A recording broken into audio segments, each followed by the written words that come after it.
welcome back to Northman Reviews. I'm John, and we are starting phase 2 of the Age of Apocalypse video-a-thon. I don't know. We're going through all the Age of Apocalypse. We did all the issue number 1s of all the titles, as far as I know, and now we are starting with all the number 2s. And there's kind of a certain order that you need to read these in. You don't need to, but it'd be better. And I think I'm reading them in the correct order. And so the last one we looked at was, we looked at X-Men Chronicles, but that was in the past. But X-Men was the final one from what was in the current time. So now we're going back to Astonishing X-Men. This is probably my favorite book, not this one issue in particular, but the Astonishing X-Men, just because of Joe Mad's work. This is where I first was introduced to him, pretty much more or less, and I just liked his stuff more and more from then on. So, what do we got? We got Rusty here, fucking up my camera and everything. That's fine. Who doesn't love a good cat? Rusty kind of looks like Sabretooth, right? There's Sabertooth, there's Rusty. Sabertooth, Rusty. Oh, but Sabertooth is not nearly as cute as this kitty. So, Sabertooth is fighting Holocaust on this cover, and there's Blink. So that must be what's going to happen. Oh, Rusty, you wanna play? You wanna play? All right. So it starts off. This group of X-Men, Rogue, Blink, Sabretooth, Wildchild, Sunfire, and Morph, went to stop these cullings, mutants, out to just like rid the world of like unnecessary humans, because they're just killing humans. And so this group of X-Men is trying to stop that, even though, pardon me, Magneto is trying to rewrite the timeline because of what Bishop told him. Like, if that fails, like, they're still X-Men. They're still trying to save people. So there's Rogue, as all these people are, like, rushing past her, and she's looking at something in the sky. She wants to comfort them. Words don't exist. As a mutant, saying sorry doesn't seem like it's enough, right? There's a lot of people there. Cool double page spread. This is classic Joe Mad, where he just puts like the shadows of the faces, but you can see the teeth, a little bit of the nose sometimes, the eyes, doing it there, there. But cool angle, as these must be like the infinites up here. And I don't know what these lights are. Full-scale genocide, that's what the cullings are, full-scale genocide of several thousand humans. Yeah. And it's Holocaust and his army that are doing this, so she's kind of pissed off. And she's like, I need to try and find a way to calm everyone before they trample themselves to death, and they'll fucking kill themselves before, like, these guys even get a chance. But then there's Sunfire, and he's having a fucking mental breakdown like he seems to do. And he's, people are freaking out because he's a mutant. He's got fire going everywhere. He's having some PTSD. He sees like these things like wanting to kill all these humans, and it happened in his home of Japan, his country.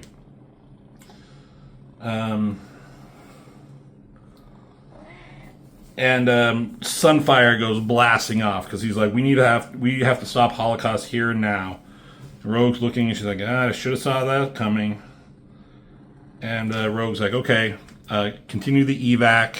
I'll do what I can do to kind of calm down Sunfire. So he's out here flying around shooting down these like droids, I guess, right, Rusty? And Rogue comes up here. He's just yelling at, like, Apocalypse and Holocaust. Army of Reapers, I guess they're calling them. And she's like, Holocaust isn't the one needing protecting. You're making a bad situation worse. And he's like, fuck you, you don't know. He's like, well, I gotta do something. So she takes off her glove. I love Joe Mad's art, man. I love these eyes. I love you too, Rusty, but fuck you. So somehow she touches his skin through his fire, I guess. And nice figure shot there. You can tell, you kind of know what's going on. There's Morph. He's watching from down below. He turns into looking at a human, trying to get people to keep on moving. So then it goes back to Rogue, and she gets like the memories of what happened to him, of Sunfire. And like, look at all these dead bodies back here, and there's Apocalypse coming out like a pool of blood. And there's Nemesis. That's Holocaust back in the day. We just looked at X-Men Chronicles where Nemesis was just a normal person. That looks like fucking Sabertooth. But it's a Nemesis. This is kind of a cool image of Rogue's eyes and Sunfire's head. Apocalypse grabs him, and Sunfire's in his old traditional costume here. Pushes him down into the blood. He's like drowning him. And he's like, this is a point of view shot. It's all in, red, crimson, of like Sunfire looking up as his hand, like Apocalypse's hands are around his throat as he's drowning him in blood. It's fucked up, man. You kind of get it. Like, Sunfire, man, that sucks. I would be fucking crazy too. Cool eye shot, tears welling up. They both go falling.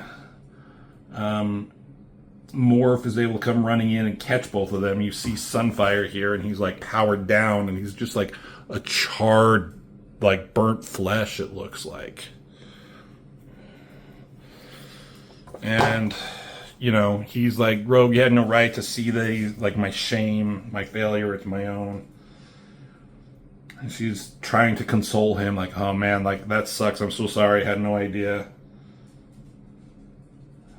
But Morph is like, okay, we still have a mission to do, we gotta get going. So, back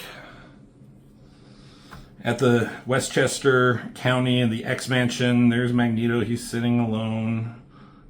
I've talked about Joe Mad and his art, and knowing when and where he needs to put backgrounds. Not a lot of backgrounds, but you kind of get it. He's a city back here, there's a pillar there, don't need him there. We know that they're here, we know that they're in a room. It's dark, he's sitting on something, like, we get it. Backgrounds, don't need them. Kind of a cool shot of like a window, they're in a darkened room. But anyways, I'm gonna quit sucking his dick. Magneto's with his son. Bishop comes in, and they start talking about like the world again. And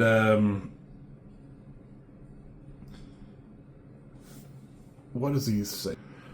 I mean, Magneto's basically saying, like, you want me to change the world into one where I don't have my son.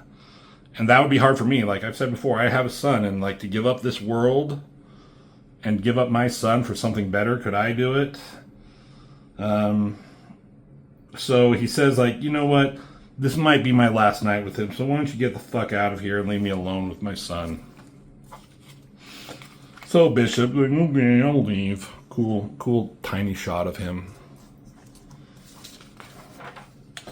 So we go back to Manhattan and Apocalypse's Citadel.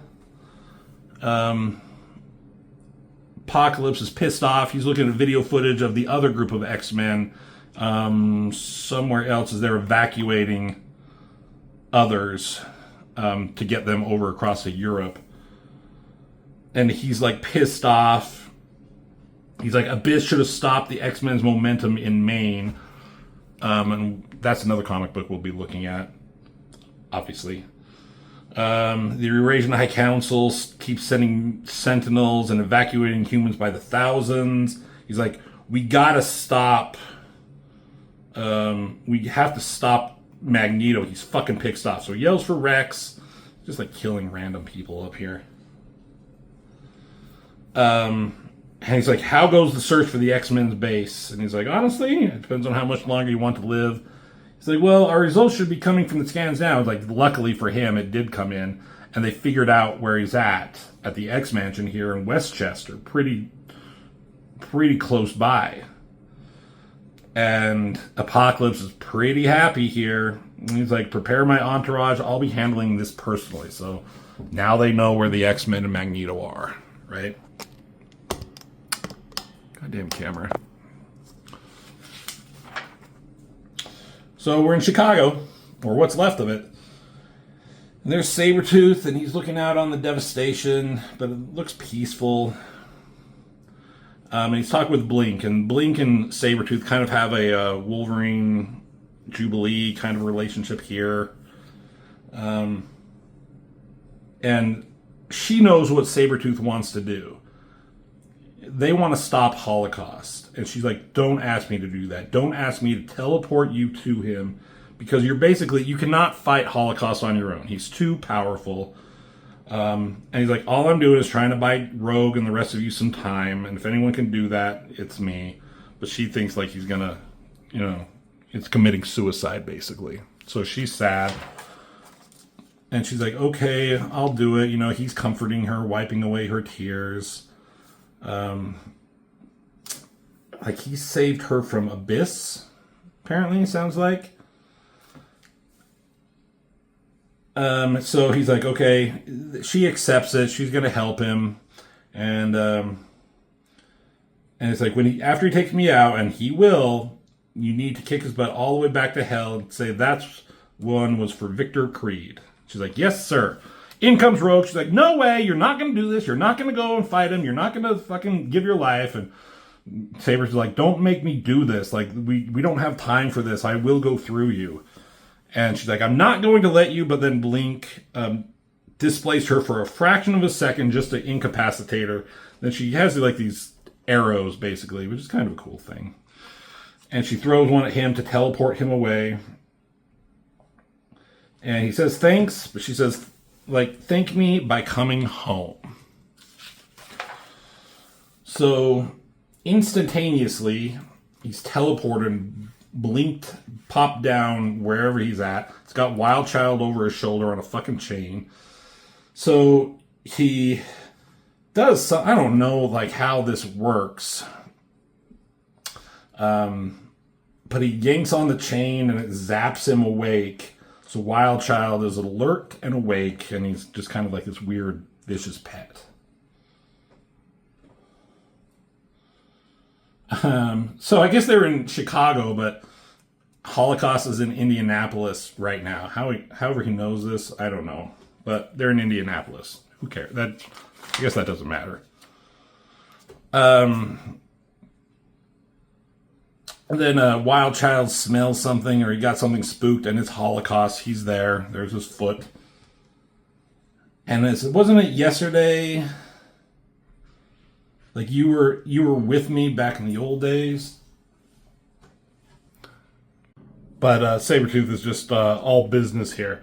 And then there's more talking, and Sabertooth is trying to... He's kind of playing Holocaust for like an idiot and get some information out of him. He's like, wait, let me get you this straight. The processing plant, the one that fuels all of your infinites, is right up the road. He's like, exactly, and you'll be taking that information to your grave. But Sabretooth's like, oh, cool. Did you get all that, kid? So Wild Child isn't as fucking useless and stupid as you think. So he's like, okay, run like the wind, and Wild Child takes the fuck off. Holocaust like, wait, is this some kind of trick? Oh, we were all surprised that Wild Child has some intelligence. Shoots at him, it's a boom, boom, boom, boom, boom, boom, and he's like, Sabertooth's like, hey, that's my boy, or that's my dog, or whatever that thing is. Comes jumping in, hits him, gives him a crack or something. And Holocaust's like, what the fuck are you thinking here? You can't beat me. Why? He's kind of like taken aback that Sabertooth would even try. He's like, nah, I can't stop you, but I can just finish the job Magneto started on you all those years ago. Which we never see even in the X-Men Chronicles, like when he was a regular guy, Nemesis, it looks exactly like Sabretooth. Let's look at that again. It's back here when, yeah. Look, there's Holocaust as Nemesis, right? And there's Sabertooth. I don't know. Looks like the same guy to me. Anyways, looks like, I guess Magneto fucked him up, and that's why he's in this containment suit. That'd be kind of a cool thing to see, this life support armor. So, gives him a big punch to the whatever. Can't really say face there. And I guess it kind of hurt him. I do really like this design of Holocaust. I know we're like well into it, and I've probably said that a million times, but it is a cool design of a villain. Anyway, knocks his ass away, bang, like crashes through a fucking brick wall, does a nice skidding land, whatever. Starts shooting at him. He's dodging it, but it takes out the building behind him. And he's like, "Oh, you set me up, did you?" "Yes, I did."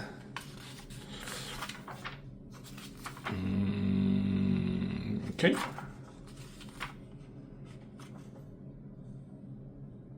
Anyways, just look at there's Sunfire, Changeling, or Morph, the original ones. And who's this?